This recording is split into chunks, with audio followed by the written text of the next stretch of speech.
दोस्तों, आप सभी का स्वागत है मेरे YouTube चैनल मकान निर्माण में। मैं आज आपको बताने वाला हूं कि जो स्लैब का रीइंफोर्समेंट बांधा जाता है वो किस प्रकार से बांधा जाता है और उसमें ठेकेदार किस प्रकार की गलतियां करते हैं। तो इन चीज़ों पर हमें ध्यान देना चाहिए कि जो सरिया है हमारा वो सही तरीके से बंधे।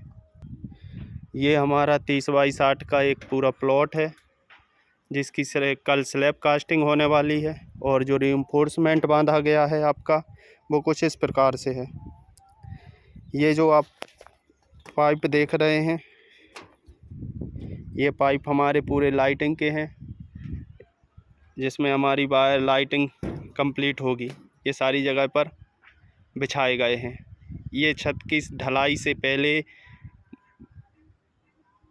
कनेक्ट कर दिए जाते हैं ताकि हमारी जो लाइट फिटिंग है वो स्लैब में अंडरग्राउंड कास्टिंग हो सके और लाइट हमारी अंडरग्राउंड हो सके। और जो बीच में आप ये गैप देख रहे हैं, ये हमारा OTS है जो हमें उजाले के लिए छोड़ना है और एक OTS हमारा यहाँ पर रहेगा जो उजाले के लिए छोड़ा जाएगा, ताकि इन्होंने प्लाई भी लगा दी है फिर भी यहाँ पर ये छोड़ देंगे। सबसे पहले हमें ध्यान देना चाहिए कि जब हम जो सरिया बिछाया गया है उसमें जो सरिया की लैपिंग की गई है वो कितने फिट की गई है।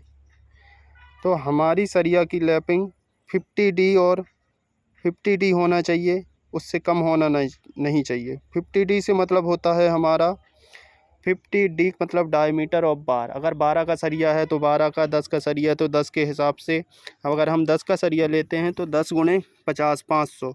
अब आप देख सकते हैं कि ये वाला सरिया जो है आपका करीबन 3 फीट जॉइंट दिया है। 3 फीट से मतलब होता है 0.9, जबकि हमें चाहिए है 0.5।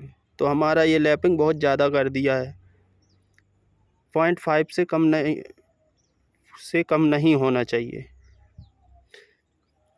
और यहाँ पर आप देख सकते हैं कि इसकी लैपिंग बहुत कम कर दी है, 0.3 कर दी है, जबकि यहाँ पर 0.3 की बजाय 0.5 होनी चाहिए थी।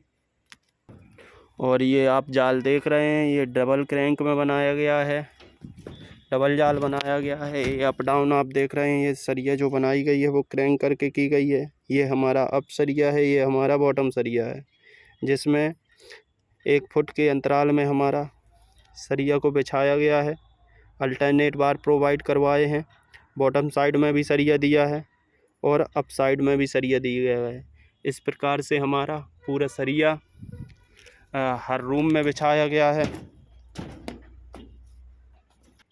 ये लास्ट में जो बीम का सरिया होता है, ये ठेकेदार यहाँ हुक बना देना चाहिए लास्ट में, जो स्ट्रेट कर देते हैं। हुक बना देने से हमारा क्या होता है, ये सरिया डायरेक्ट बीम में कनेक्ट हो जाता है और बीम में पकड़ बना लेता है, जिसके कारण हमारे पॉइंट पर वजन करने के कारण खिंचाव नहीं लेता है और खिंचाव के साथ ये बीम का सपोर्ट मिल जाता है। ऐसे हमारा सरिया खिंचने का डर रहता है, तो यहाँ पर हमें हुक बनवा देना चाहिए।